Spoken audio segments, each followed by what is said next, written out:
There is a quirky little trend when it comes to following the NFL that I have found over the past 12 to 15 years that through the first 8, 10 weeks of the season will produce winners at a near 85 to 88% clip.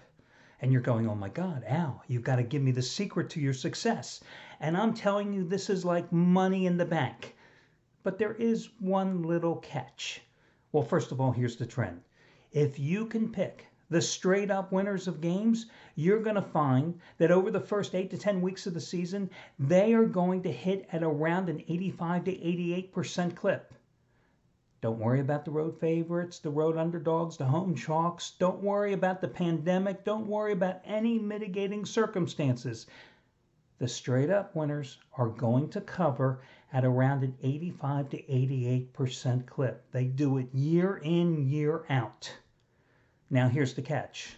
If it was that easy just to pick the straight up winners, we'd all be sitting here, we'd be rich beyond belief, and I wouldn't be handicapping games anymore. I wouldn't be betting and telling you what to do. It would be simple. But I'm telling you, week after week, you'll see those straight up winners go 10-4, 11-3, 12-2. Oh, occasionally you might see the straight up winners slip down and maybe go 9-4, maybe 8-4. Couldn't we all be that desperate? But it's just a quirky little trend that I found that pays off. At around that 8 to 10 week mark, it starts to slip. But if you were to monitor it through the whole season, you're still going to finish at around 80%. Who wouldn't like to have 80% winners against the spread? But again, you got to be able to pick the straight up winners. It's just a little anomaly, but again, I followed it for a little over somewhere between 12 and 15 years, and it pays off. Here on the video report yesterday, I gave you free winners on North Carolina. I told you that was my favorite in college football. They came through. Boy, Florida State laid another egg in the NBA at the very end. I told you that, my God, it dawned on me that the Lakers were just going to pulverize the Rockets, and they did. Of course, on Thursday in the NFL, I told you rather than release a small rated $5 release to my long-term package players, I didn't want to use up a day of their service, so instead I gave it away to you free here with the Chiefs. Yesterday, my own personal best bet was a raise the bar $20 release on Army, getting the job done. And if you happen to get that play, it played out exactly as I forecasted.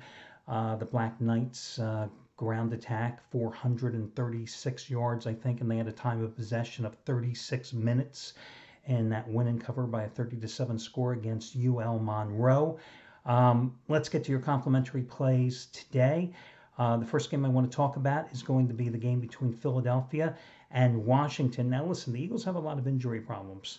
Miles Sanders, their top running back, the second-year pro, is going to miss the game, which means instead they're going to share the duties carrying the ball between Boston Scott, the diminutive back, who was quite a little spark plug for the Eagles last year, and also Corey Clement, who missed most of the season with various injuries, but was, of course, the star of their Super Bowl win a couple of years back. But the key thing is, listen, it's going to be Carson Wentz. He's healthy. He's back. Deshaun Jackson is giving him, that outside speed threat that they missed sorely last year after he was hurt in the season opener. And they've rebuilt that receiving core as well. The other problem with Philadelphia, however, just laying it out there, is that the offensive line is in shambles. They went out and re-signed Jason Peters, a perennial All-Pro at left tackle, to play right guard. And then the left tackle, Andre Dillard, the second-year pro out of Washington, a torn pec muscle. He was supposed to start at left tackle, so eventually they had to move Jason Peters back to left tackle. Right tackle, Lance Johnson, he is out, most likely going to be out today. So the right side of the line, it's not the best. But then we got to talk about Washington. This is not a very good team. Dwayne Haskins, I'm sure he's going to show improvement over what he did last year as a rookie, but his supporting cast is questionable at best. Now, I do think the Redskins have a decent defense, but the Eagles improved their defense, I think, markedly as well, especially at the cornerback position, going out and getting Darius Slay. The injury situation has certainly impacted the line, as Philadelphia is only a 5.5 point favorite in this contest, and I think that plays to our advantage when you consider that this is a Washington team that has covered only twice in their last 10 home games, has covered only 4 times in their last 16 against the NFC East, and also Philadelphia has dominated the series, winning 6 straight and covering 5 of them. I'm going to go with Philadelphia and lay the 5.5 points in this particular contest, and that is going to be your complimentary play. I looked at some of the other games on the board. You know, I lean a little toward New England here today.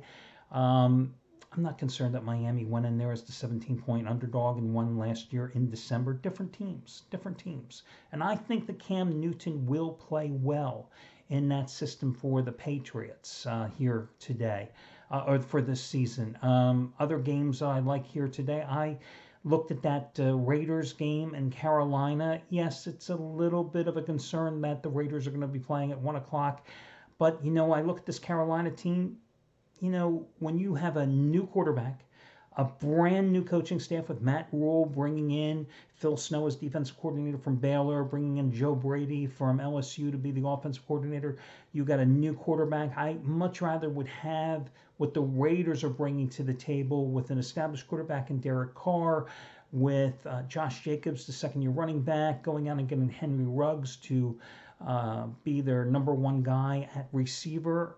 You know, I like what the Raiders have here. So, you know, I like Las Vegas in this particular game more than I do Carolina, so I was considering that game as well. A couple words. I want to talk about teasers here in a moment. In case you're wondering who's hot at the site, and that would undoubtedly be Kirby Maxwell. I told you yesterday, had his first ever 100-dime college football release of his career. And Louisville got the job done over Western Kentucky today. 100-dime max wager winner, number 9 of 11. It's his first ever 100-dime play in the NFL of his career, and it's on Atlanta, Seattle. Damn, I don't know. You know, I never win games involving the Falcons. I mean, there are just some teams that you look and you go, why should I even take a shot? I never win. That's the Falcons. And Seattle's right there, too. There's tough teams, I just never won games. So anyway, you can get his play for over half price off by using a coupon code that's here on the site. And of course, today, the Welcome Back special continues. Those of you coming back for the beginning of the football season, the biggest coupon discount code available through the Super Bowl. It is going to get you 27% off your total purchase price by using coupon code 27%, 27PERCENT. It's a mix and match coupon, good for any combination of picks and or packages, and that is over on the site as well. I wanted to talk about teasers for a moment. A lot of guys don't like playing teasers. I bring it up because there's nobody better than Shawn Michaels, who's a good friend of mine that on the site, who today's going for 50-dime NFL teaser winner, number 6 out of 7. But over the past 7 years, 72-43 with his teasers, and that's in all sports.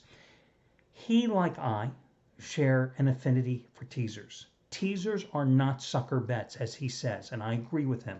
Now, I think somebody that plays exotic teasers, you know, these 9, 10-team teasers, anything more than a 2-team teaser, as far as I'm concerned, you're crazy. You play a 6 or a 7-point teaser in the NFL, that's the way to go. And I think there are specific point spreads that you should look at when it comes to playing teasers. And to me, I look at playing chalks that are in the range of 6, anywhere from 5 to 6, up to 10 points, laying the points with favorites in teasers. I am not a fan of playing underdogs and making them bigger dogs in teasers.